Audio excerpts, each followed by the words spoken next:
Hey, what's up everybody? Welcome to another episode of Sunday Morning Shred with me, Mark Murray. It's the show where you wake up Sunday, go grab your coffee, your energy drink, whatever you like to drink on Sunday morning. Go head to the couch, head back to bed, go to YouTube, and waiting for you every Sunday is a brand new episode of Sunday Morning Shred, where I come on and I talk about guitars, I interview guitarists or musicians, people who own companies, guitar builders. I sometimes show you behind the scenes stuff of my other show, Trash to Thrash, which I got a bunch of new guitars here. I'm going to give you a little preview of the next few episodes, the next few weeks of Trash to Thrash guitar projects. I do Q&As here, all kinds of stuff. So as you're watching, if you have questions, you can leave them down in the comments below, and I'll get back to them next week and answer them. Sometimes I'll showcase the viewers' guitars, so if you want me to showcase your guitar on the show, send me a 30-second to 1-minute long video or something like that to mark@guitarguts.com. My contact information is down in the description below, by the way. So every couple weeks I'm going to be getting a group of videos and playing videos of people's guitars that you guys are, build your own guitars, modify them, all that. So make a little short video, you talking and describing what the guitar is, all the mods you've done, and then send it in to me and I'll put it on the show. This week, I actually have an awesome guest. I'm going to be talking to Brad Angove, who's an amazing guitar painter. He's got 110,000 subscribers here on YouTube. He has a ton of awesome projects, 500 plus videos, I think he said, on his channel. And it's all about painting guitars, everything. He's got videos on everything. So if you've been wanting to learn more about that stuff, I don't go that in depth on a lot of it. But he's one of the guys I look to and I learn a lot of stuff from. So there's a link to his channel down in the description below. So I'll be talking to Brad. It's like a 30-minute conversation. So I figured what we'll do before that is I'm going to show you guys a preview of... I've kind of planned out up to episode, I think, 24 for Trash to Thrash. And I'm pretty sure 11 came out this week. So I got like the next 13 episodes pretty much planned out which guitars I'm going to be working on, because I've got so many awesome guitars sent in by viewers and people who follow me on Instagram. And yeah, I'll give you a rundown of some of the upcoming ones. Of course, if you've been watching, you've seen the orange, the splatter Ibanez. So that one's down here on the bench. You probably won't see that one in this video, but maybe it'll make an appearance. Check this out. So instead of a guitar of the week, I figured I'd show you guys this lineup, which is better than a guitar of the week. We got like 10 of them I'm going to show you guys. And I'll save the plan. I got a big plan for each one of these super custom builds. We'll save the plan on most of them until the actual episodes come out. Don't want to blow the whole thing, but check this out. We got an Epiphone Gothic Explorer. You probably saw it a couple weeks ago if you're watching Sunday Morning Shred. But I just picked that one up, and I picked up this Jackson Rhodes RRXMG. Got both of these on eBay recently, and both of them sold really quick. Actually, I had my eye on this one because I had somebody who wanted something really custom, real specific. They wanted a Rhodes, 24 frets. They wanted it rear routed, so no pick guard on top, which is really cool. Shark fins and 24 and rear routed was like their requirements. And I found the RRXMG was perfect for that. And of course, they wanted a Floyd. So this thing is perfect, the RRXMG. I got a video coming out soon that's going to compare the RRXMG to the RR24Q, the purple Rhodes that I play. That's a killer guitar. And yeah, both of these are just killer, awesome. This one's a set neck, this one's a neck through. Great guitars. Really cool. They're going to be featured on an episode together. So be sure to watch out for those ones. Right here, this one's really cool. I've showed this a little bit before too, but this is a V250. To me, this is just such a classic. It's an LTD from the year 2000. It's got a metallic to it. You can hardly see. Maybe in the reflection there you can see it a little bit, but it's like a midnight metallic color, and this one's going to be coming up in a couple weeks. Not exactly sure when that one's coming up, but I'll also be showing a couple other LTDs. The MH1000 I recently picked up that I got a really good deal on. That's going to be on that episode. I've got an insane plan for that one. This is probably going to be in a couple months. You'll probably see all this stuff coming out, because these last two here, this M100 here also is going to be getting built the same way as that M1000. I'm going to keep the M1000, but I'll sell the M100 here, and this is another one. It's like a 99 or a 2000 LTD, just like the V250 here. and it's a great guitar. So these 3 LTDs will be featured on an episode together. The 2 M series are going to be built basically the same. By the way, here's the Ibanez I was talking about just a second ago. I said it may make an appearance. Why not? So I'm actually wet sanding and polishing that one up right now.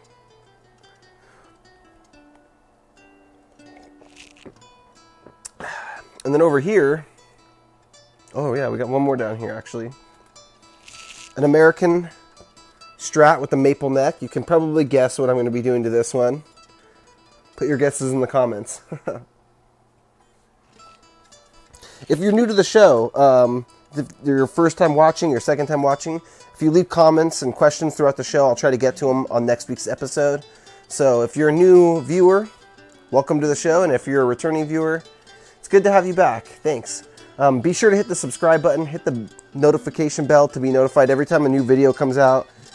Like the video if you enjoy this, so I know to keep doing these kinds of videos. And also, like I said, leave your comments down below. Let me know what you're thinking about these guitars. If any of these were yours, I'm curious to know what would you do with them. This one is going to be just another shop guitar at some point. It's a Wolfgang I picked up. I had my assistant take it apart and start sanding on it. I get a lot of requests for Wolfgang, so I always have a Wolfgang or 2 on deck. Same with Frankenstrats, 1 or 2 on deck, ready to go. So if somebody orders one, it's kind of started already. By the way, I don't know if I mentioned it, the V250 that I was showing you a second ago, right over here, that one is a customer. So that's going to be one of the ones that's going to be finished up first out of all these, because anyone that is for a customer, like basically these 3 across here are all for customers. That Strat's for a customer, and this one's for a customer. Those ones always get first priority. If I have a shop build going on, I'll put it to the side and work on the customer guitars before, because, you know, you got to get people their guitars back. You can't be building cool shop customs that don't have a buyer yet before you get people their guitars back. People, you know, I've noticed they get very excited. So that makes me really happy to see people are so excited for their guitars. So check this out. Okay, this is a Wolfgang. This one's going to be getting, I'll tell you guys, it's going to be getting the Circles paint job. That's going to be a crazy one. I've never seen anyone do a Circles, Eddie Van Halen Circles paint job on a Wolfgang before. So this one's going to be kind of hard to do and kind of crazy. I'm going to have to modify it a little bit because the Circles paint job was originally on like a Strat style body. And since I'm going to be fitting it to a Wolfgang body, it'll take a little bit of adjustment to make it all fit right. Of course, this is the Ibanez Proline 1660 I've been showing the last couple weeks. I think this is going to make an appearance too. I have a shop assistant named Ryan who I showed on one of the last episodes of Trash to Thrash, and he now disassembles and sands the guitars for me. And then I take them from there, do the body repair, painting, reassembly, wiring, all the rest of it myself. And then he also helps me build the guitar cases. So it's a huge help, and actually we're getting so many guitars in now that I'm probably going to show him how to do some body repair soon too, because a lot of modifications and a lot of guitars coming through here right now. Here's my cabinet. So I have this cabinet here. It's mainly for my guitars that are drying.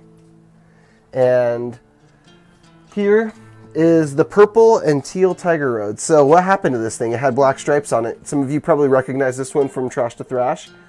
After I sprayed the clear coat, I said on the show, I didn't know if I really liked this guitar. Should I sand it down, repaint it? People give me a lot of ideas.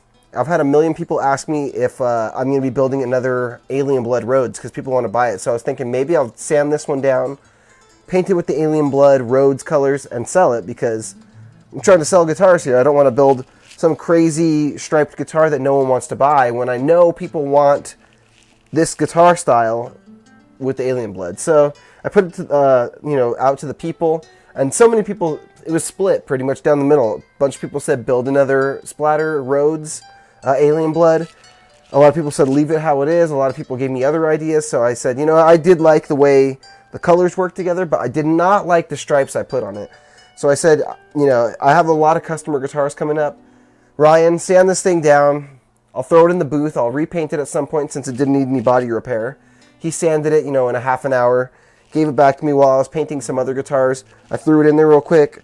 Sprayed the colors again. And this is where it is. So since it's on hold pretty much, I can take my time with it and a day that I'm waiting for something to dry, or, you know, I have a couple extra free hours somewhere, which is almost never, I'll retape the stripes off and redo the stripes more how I like them.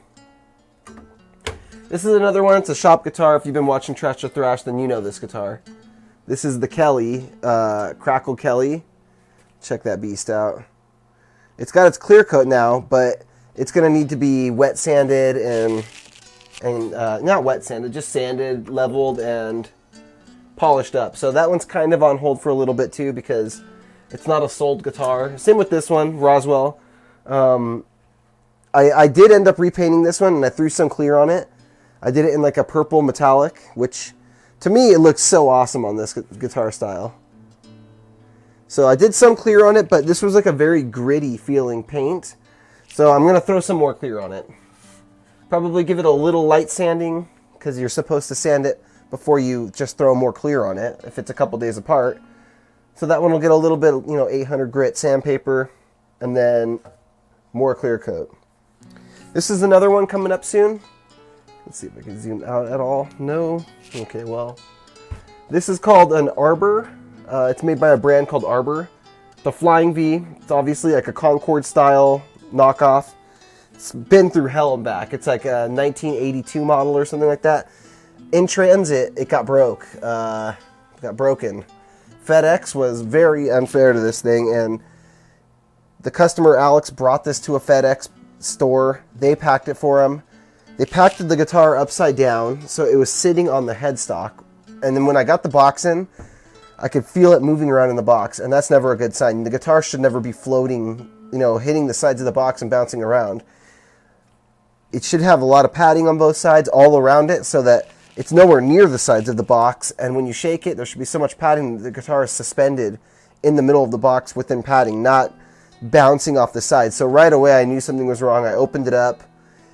He was devastated. We're doing a crazy overhaul on this thing. Tons of work on this one. So you'll see this one in a couple weeks on Thrash to Thrash, and I'll give you the full plan for it.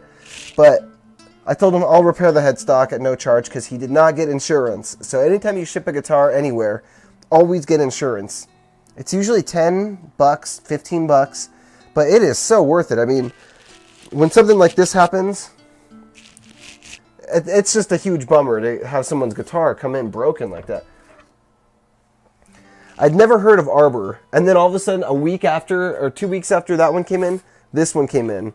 It's another Arbor Flying V, and this one he just wants it refinished. So I've got it sanded right now. Next week is supposed to be some nice warmer weather here in Southern California. It's been down in like the 50s and 60s. And you really want it to be, I mean, that's okay, but I like in the 70s. Like 70s, mid-70s is like a good temperature for me for spraying. So these two, I'm going to be starting to work on these things in the next week or so. I would say those are probably going to be one of the next episodes. Then we're going to jump over to probably the Explorer and the V. Then we'll do some Van Halen ones with the, maybe that Strat down there, and the Circles guitar. Then, most of these are going to be a couple episodes long, because there's the Arbor Vs are going to be one episode. They're going to take a lot of work. So got a lot of really cool episodes coming up, a lot of really cool guitars coming up. There's even a couple other projects that I didn't mention yet. So keep watching Thrash to Thrash and stay tuned for all this craziness, because I got a lot of really cool stuff. I got a couple new processes I'm going to be showing you guys. I'm going to be going into how, a little bit closer up on the wiring, a couple wiring tricks, not exactly how to solder, but some soldering stuff. You'll see that coming up. How to wet sand and polish and get like a really awesome gloss finish on a guitar. How to repair a broken headstock. So there's a lot of really cool refrets. I don't think I've showed a refret on the show, have I? Yeah, this one's getting refretted. I think some of the other ones here are getting refretted too. So a lot of big stuff coming up. Let's jump over to the interview now with Brad Angove, awesome guitar painter, and yeah, let's get into it. I've been painting guitars for a few years now, and there's so many different small things that you have to know to work on guitars and to paint them, and painting them, finishing them, polishing, all that stuff. There's people ask me sometimes, do you have tips? I'm about to paint my guitar for the first time, and I'm like, man, there's a million tips I could give. If I give you these 10, you're not going to know these other 10, and you're not going to probably come out with a great paint job. So like, I've been doing it for a couple years and watching your videos. I've learned a ton. So thank you, man. What you do is really awesome. Thanks. Appreciate that. That's why I have like 500 videos now, because there's always something. Is that really how many you're up to? Because I was noticing, I went back and looked at your first I don't videos you actually know. posted 8 years ago. You were custom airbrushing an Xbox, and you have 110,000 subscribers now. I mean, what has this been like, this ride? Are we actually starting now? Yeah, yeah. Okay, sorry, I wasn't sure where we were at with that. It's been going on for a long time. It's definitely been fun. I started this kind of just hoping I could help people out because it's tough to find some of this information. And as I continued doing that, I found more and more information that I clearly didn't know when I started. So it seems like the path is ongoing in that sense. There's always something else that you can put out there. There's always another project that you can learn from and that other people can learn from. So it's been great. It's been very rewarding. I get a lot of messages about, people saying, look, I've done this great paint job. Thanks for your help. Most of them do a better job than I do, so that's always fun. But yeah, definitely been a good ride. So even after all these hundreds of videos you posted, I mean, you've broken it down to how to sand, how to put a clear coat on. You have so many specific videos. You still have like a lot more in there, like waiting to do. Yeah, I've got a pretty solid backlog here. I mean, even just going through different products and how to apply them and how they differ in terms of, recoat times and stuff like that. It's not always easy to find this information. Um, and there's a list a mile long of new projects to do and tips to give and that kind of thing. Wow, that's good to hear because, like I said, every time before I start like a new little project or I know I'm going to be doing some polishing, I'll go check out your channel real quick, see what tips you have, make some notes, and then apply those to what I'm doing because as far as I know, you're like one of the only guys who breaks it down into this kind of detail for guitars specifically, which is awesome. That's why it takes me five videos to get through a project most of the time. Hey, I believe it, but yeah. So I was noticing one of my favorite videos. You have like a lot of top 5 videos and little tips for people, and one of them was the top 5 tips for using spray cans to paint a guitar. I've sprayed a million guitars with spray cans. For my color coats, that's pretty much all I use. And then sometimes I'll switch over to a compressor and use, like a 2-part clear or something like that. But it's always spray cans for me for color. And yeah, starting from the top of the list, I mean, people make these mistakes all the time. They don't even read the back of the can sometimes because number one on your tips for better spray can finishes is be sure to read the recoat time, follow the instructions on the back of the can. Yeah, for some reason, there's this notion out there that all spray cans are pretty much the same, and if people have used one, they'll go and do the same thing on another without reading the can, or sometimes they seem to think that an hour is the magic number, and they're going to recoat after an hour because it seems like enough time to dry.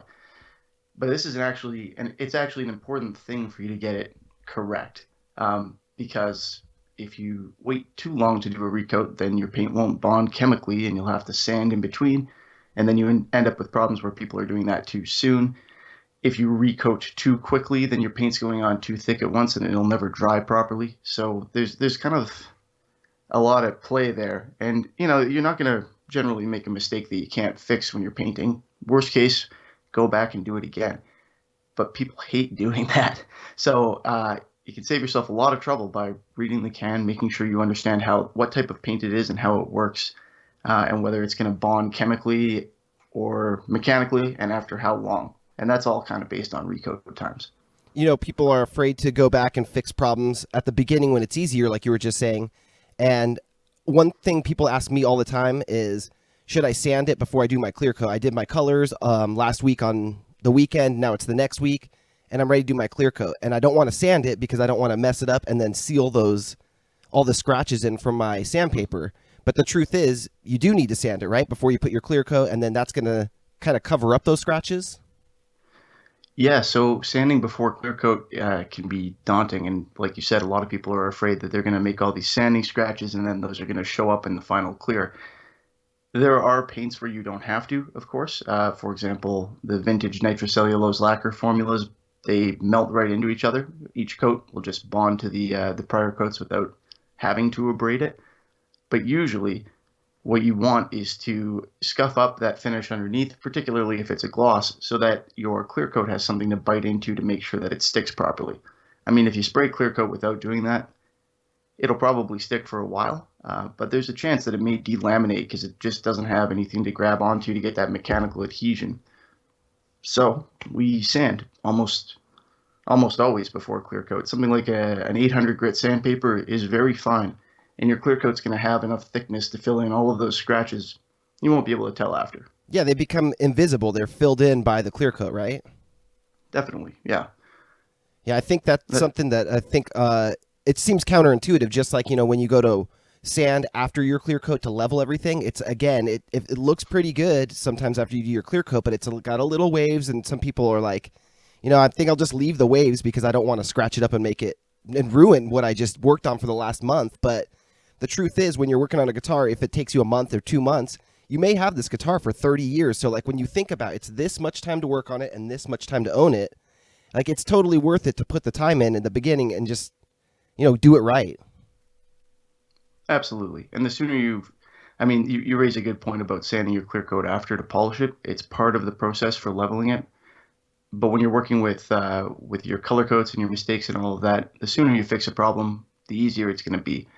If you need to sand something out at the color stage and you go ahead and clear coat over it, you're going to have to go back through all of that if you need to fix it. So a lot of people ask me questions about whether they can get away with moving on to the next step if there's a flaw in their primer, or if they can go ahead and fix something at the clear coat stage after there's an issue with their color coat. And my recommendation is always get it dealt with as soon as possible, with the exception being a little bit of orange peel you can get out doing your sanding and polishing at the end. Next up on your list I saw was coats that are too light or too heavy, and I've experienced that. Obviously, you can get runs, and if you're too light and you're standing way far back, you don't get that nice smooth texture from the putting on enough material. That's a big mistake people are making a lot of times. Yeah, and this is one where a little bit of added experience really helps, because you do need to kind of get a feel for it. So I like to tell people, take a cheap piece of wood or something like that and just do a test piece. There's probably something laying around that you can fire a couple coats of paint at to get the hang of it. Because like you said, if you put on paint too light, like if you want to dust on a metallic, an acrylic metallic, it's literally going to go on as dust. The solvent will evaporate in the air on the way to the piece that you're trying to paint, and it's not going to stick properly.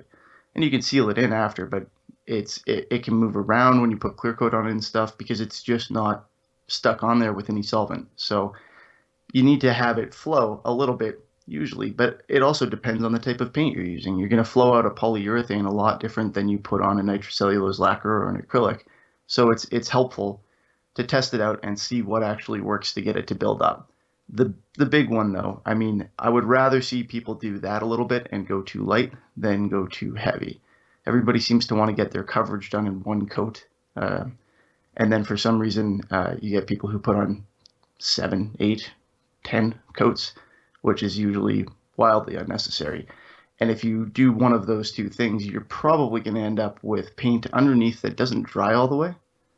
And then your coats on top will dry because of air exposure, and you end up with a paint job that's actually soft. So you put your guitar down on a towel afterward to polish it, and all of a sudden the back has the texture of a towel. Very frustrating, and it always happens at the end of the project when it should be fully hardened and people are expecting to have a nice finished paint job. Not a good surprise. Yeah, I've had that towel thing happen before, man, and that is a nightmare. You worked on this guitar for so long, you flip it over, and now there's imprints from like the threads of the towel on the back, or like a guitar stand, like rubber guitar stands. Yeah. That people put them on guitar stands right away. It digs into the finish. It's pretty upsetting to say the least when that happens. Yeah. But people don't know that that's from coats underneath not drying properly, and then the whole paint job's ruined. Yeah, and unfortunately, it's a very disheartening thing, because unfortunately the problem is in the first layers, not in the last ones. Which means you have to get back to the first layers to fix them. And it's pretty much a complete redo most of the time. So with something like that, if you let the guitar sit for like 2 months, say, hanging, would it eventually start to cure fully? Or do you think that that's just going to stay like that forever, or for a year or something? How long do you think that's going to stay like that? It depends on the type of paint. But really, the issue is the solvent needs to evaporate out of the paint in order for it to dry correctly. And that's the case with most solvent-based paints. Usually that's not a problem. But when you layer up a bunch of thick layers of paint and your top layer dries from air exposure, as it's kind of supposed to, it traps all of that in there. And there's really no way for that solvent to get out. So the answer is kind of the same as how long is it going to take this paint to dry in a sealed can? Because the solvent's got nowhere to go. There are some people who have had success and told me that they've had success with heat guns or with ovens, that kind of thing, heating the paint up to make it kind of cure a little bit as opposed to just drying. And that's fine, but pardon me. Part of the problem with that is when that solvent tries to evaporate, if that's what it eventually ends up doing, it leaves little holes on the way out. So you end up with finishes that have these little pinholes, and people think they're compatibility issues, but often they're actually just issues with layering solvent. You know what's crazy is I did a guitar a couple years ago, one of the first ones I ever repainted, and I left it outside to dry. Overnight, I forgot to bring it in. I meant to bring it in. I definitely didn't mean to leave it outside, but I live in California. It's pretty nice, but I live sort of near the ocean, so we get the offshore flow coming in, and we get like a thick, wet layer, a marine layer over all our cars, over everything that's outside. I came outside the next day, and the guitar had like this haze under the clear coat. I had done the clear coat, and I looked around online. I thought like, oh my God, I ruined this finish. And what you just said, the heat gun, I found somebody had said when you use lacquer, you can hit it with a heat gun. Just don't let the heat sit in one spot too long. And it actually worked. It like reactivated the lacquer a little bit. That moisture dried and lifted out. And I got lucky on that one. But man, that was it was a Wolfgang too. I did like an EVH Frankenstrat. So it was like Nice. 3 different colors and everything. And plus the clear coat. I put so much time into this thing that I was like, oh my God. And I got lucky with that one that the heat gun actually worked. Yeah, so lacquer is notorious for that, and it's called blushing. And it's exactly what you said, of course. It's trapping moisture under the finish. But nitrocellulose lacquer has long been known to have that issue. So they've got recommendations for what humidity you should have and whatnot, which I can imagine being a little difficult in California. Up here, we don't have that issue. It's dry, but the temperature becomes a problem. I think a couple weeks ago it was like minus 40 Celsius out, which is the same as Fahrenheit. That's, I believe, where the temperatures match. Oh my So gosh. it makes it pretty difficult. You really need a good heated space to do your work there. Sometimes we have to take a little time off from it. It's nice though. With blushing, the heat gun is often a good way to get rid of it. Lacquer reacts well to that, although it is a little bit fragile, a little finicky.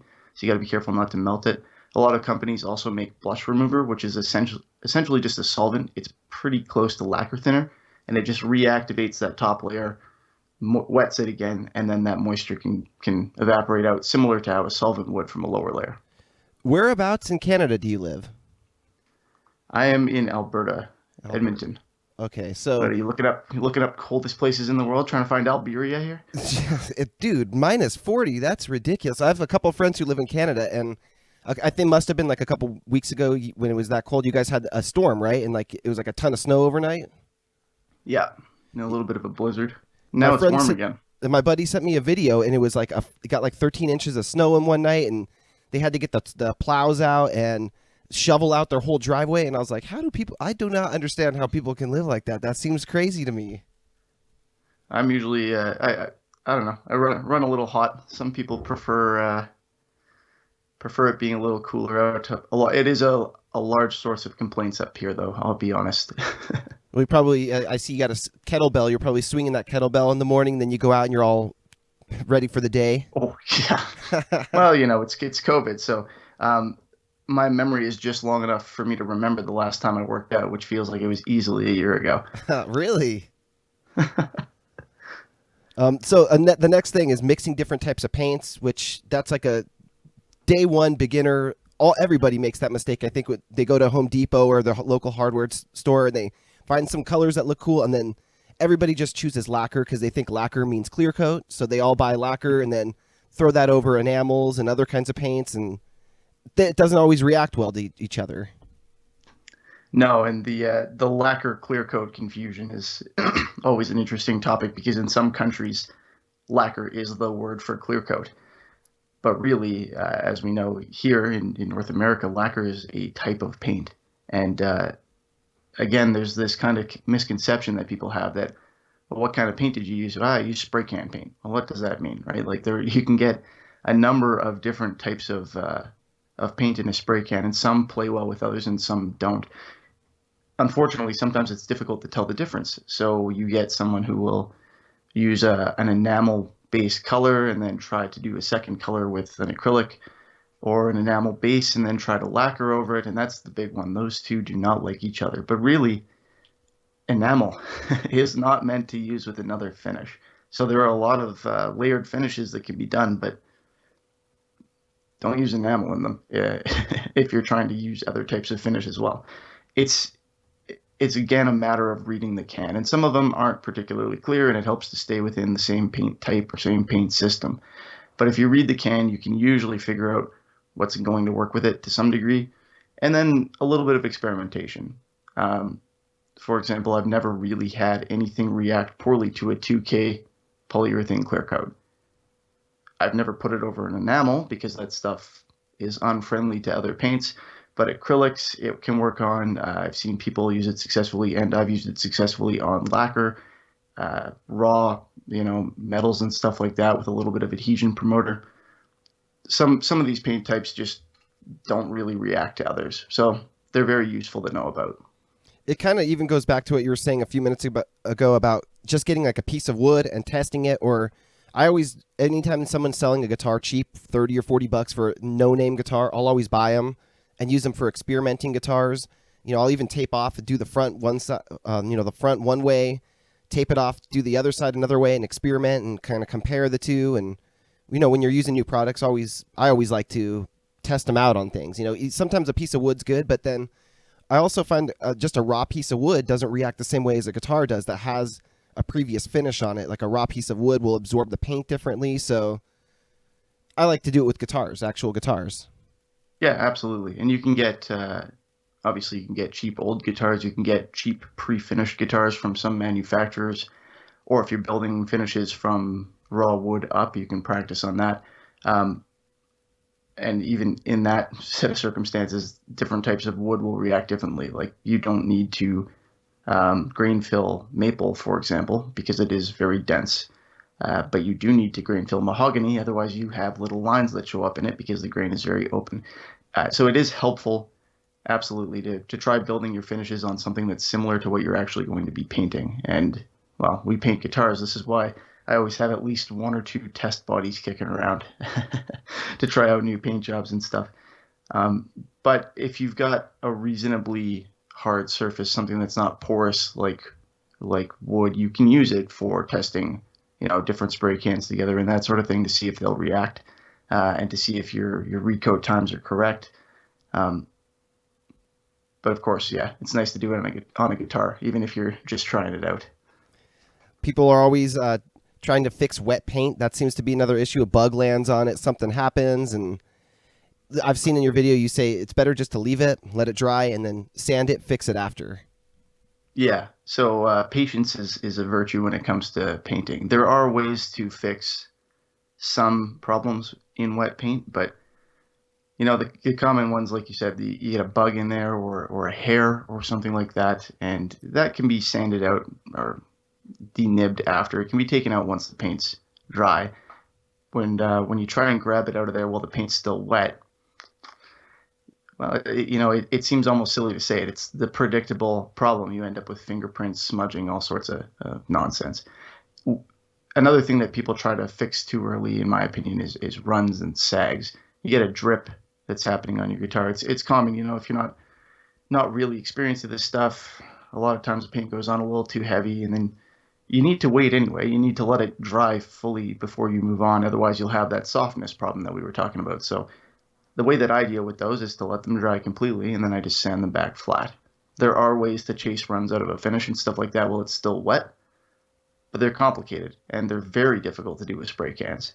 So just take the easy way out, let it dry, sand it level, and then keep going.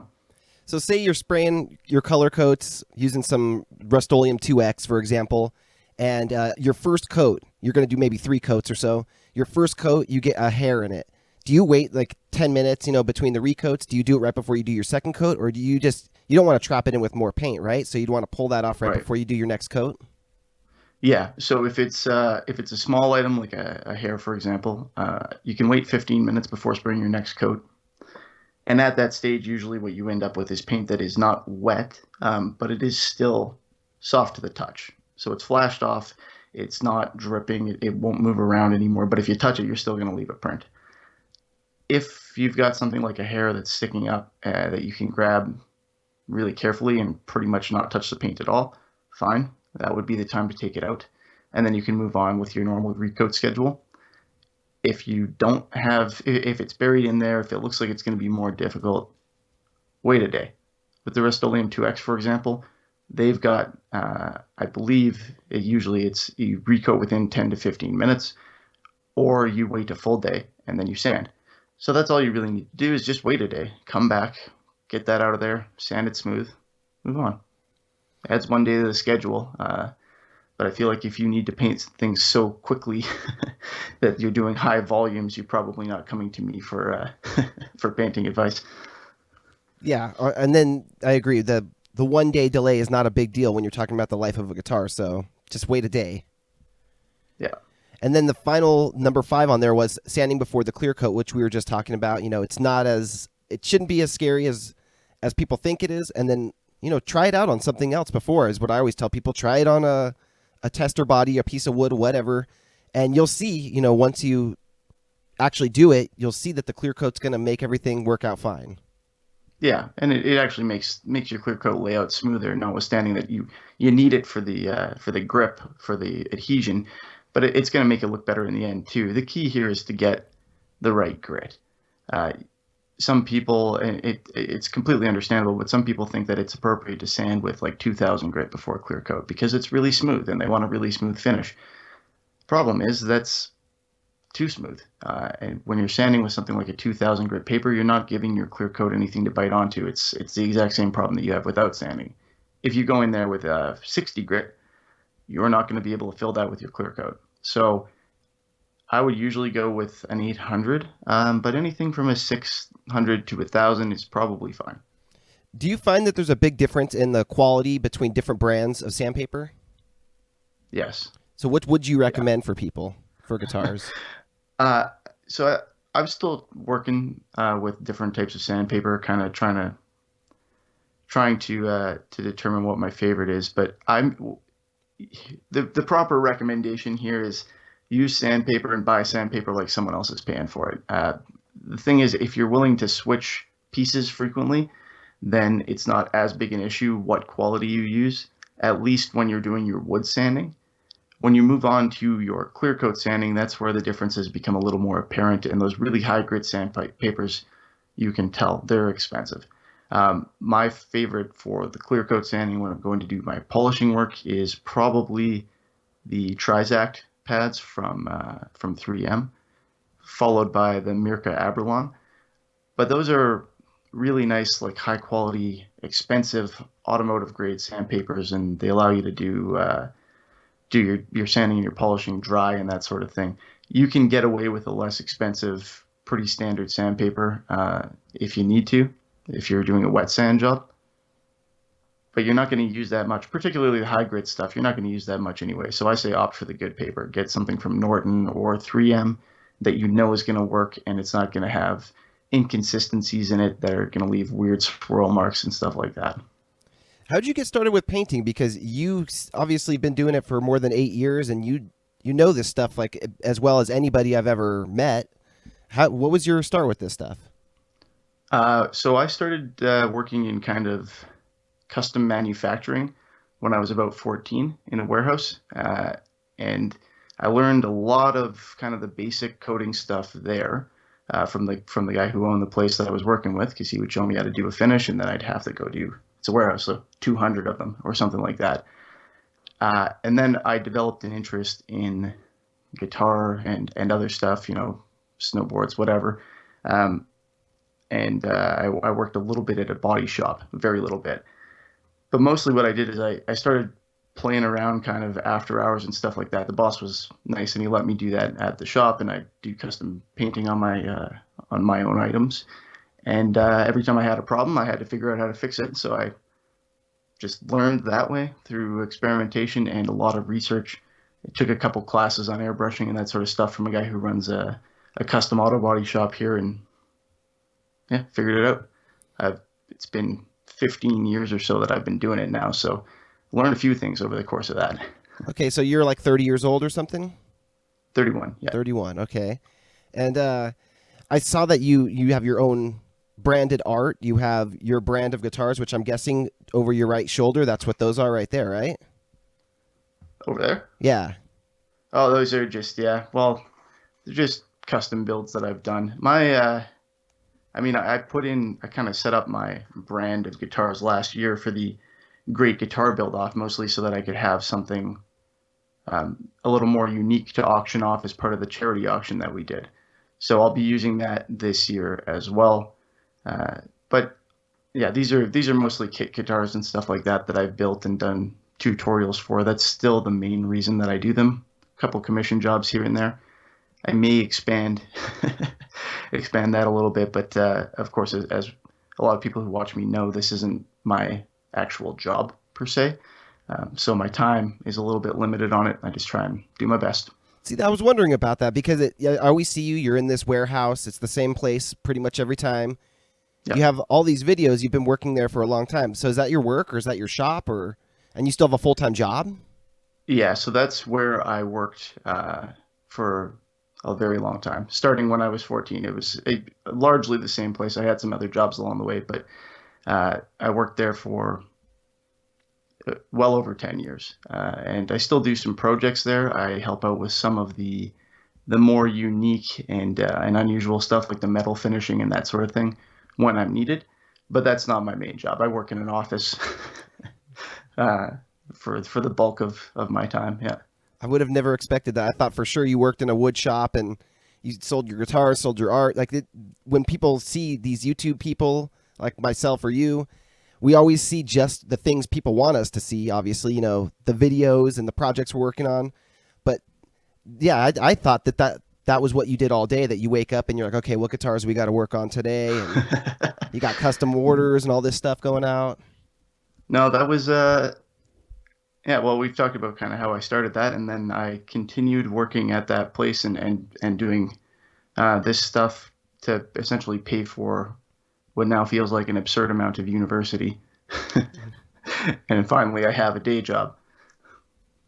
So is YouTube, would that be something that you'd want to do for a full-time job, or are you happy with what you're doing full-time and you like doing it as a hobby more? Yeah, no, I love my actual job too. So as I kind of said, I started this YouTube channel to help people out with, to gather information, put it in one place and help people with their finishes. And that's kind of what I like to do. And luckily for me, my opportunity with I'm a litigation lawyer. So my opportunity with my normal job is it also gives me a chance to help people with difficult situations and stuff. So I find that and this still pretty rewarding. I'd like to keep doing both. Okay, so lawyer makes way more money than guitar painter. So I see your logic here too. Oh, that doesn't hurt. I'm not sure which one of them I'm worse at, but how many guitars do you have? I see like 6 hanging up. I see a rack behind you. Do you have a big collection? Well, if you ask my wife, it's a big collection. For me, I think there's always room for more. Yeah, I've got about 13 of them in here, but a few that are in various states of disassembly and disrepair in the garage and in the shop as well. In fact, I think a couple of these aren't even fully set up right now. The problem is I like to tinker with them, paint them, build them a lot more than I like to play them. So I only need 1 or 2 that are actually playable because I almost never get the chance to pick them up. Yeah, I hear that, man. When you're making videos, how many videos do you put out a week? 1 video a week, or? Yeah, it depends on the season and how busy my other job is. But I try to do at least 1 a week when I can, and then 2 if the opportunity arises. Yeah, that's a ton of work on top of a full-time job. Plus you're having to set up a camera, plus you're having to edit everything. And, that people don't realize that's pretty much a full-time job in itself. I mean, it's crazy how much work that is to set up cameras, work on things, then go edit it all, then post it all, then try to promote everything, plus full-time job. Like, that's crazy. If you want to make YouTube videos about a hobby of yours, you'd better also make editing a hobby of yours, basically, because you're going to spend a lot of time at it. And my videos have changed a lot over the course of my YouTube career, for lack of a better way of putting it. If you were to go back and watch some of my old ones, the information is there, but the presentation is not great. It's mostly me just kind of mumbling at a camera for 10 minutes straight without changing anything. So you have to be very interested in the topic, because they are not entertaining. To me, they are, though, because, like you said, I'm super interested in the topic. But I watch some of the old ones from a few years back, and I like that you have a very casual, comfortable style on camera. You're not, it doesn't look like you're focusing too much on being like, well, here we have the paint job. You seem like you're like a cool guy to hang out with, and it's almost like you're hanging out in the shop with you while you're talking about this stuff. So I like the style. Well, I'm glad to hear that.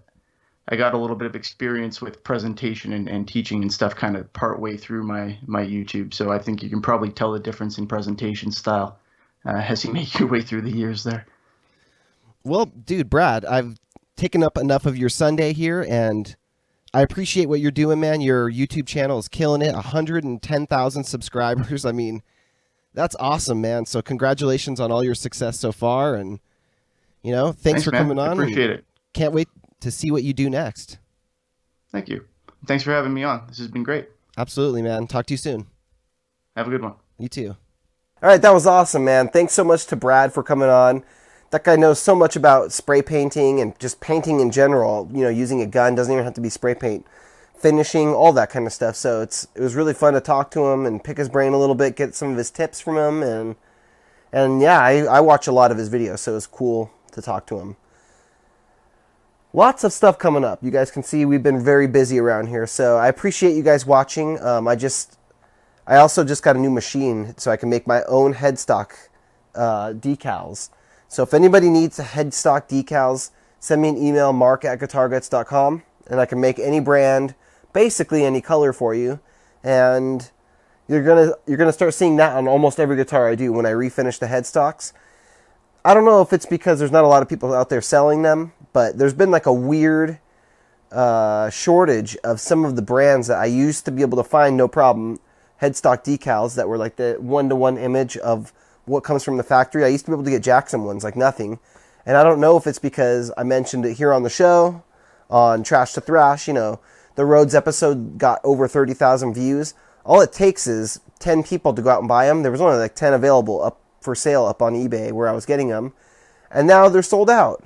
So I don't know if it's just weird timing, or the seller isn't making them anymore, or I caused a little run on them. I like to think it was a little bit of that. But I bought a machine now, so I can cut my own decals. And yeah, if you need any, email me. And my contact information is down below. I'm going to be doing a lot of different really cool stuff with this machine. So I also got a CNC machine coming in. And that's going to change a lot around here, because I'm going to start making my own custom bodies and necks, do custom inlays on the guitars. So a lot of big stuff is coming. I appreciate you guys watching. Be sure to subscribe, hit the like button, hit the bell to be notified. Watch Trash to Thrash. I appreciate you guys watching. Leave your comments down below. Send me your guitar videos if you have a cool customized guitar.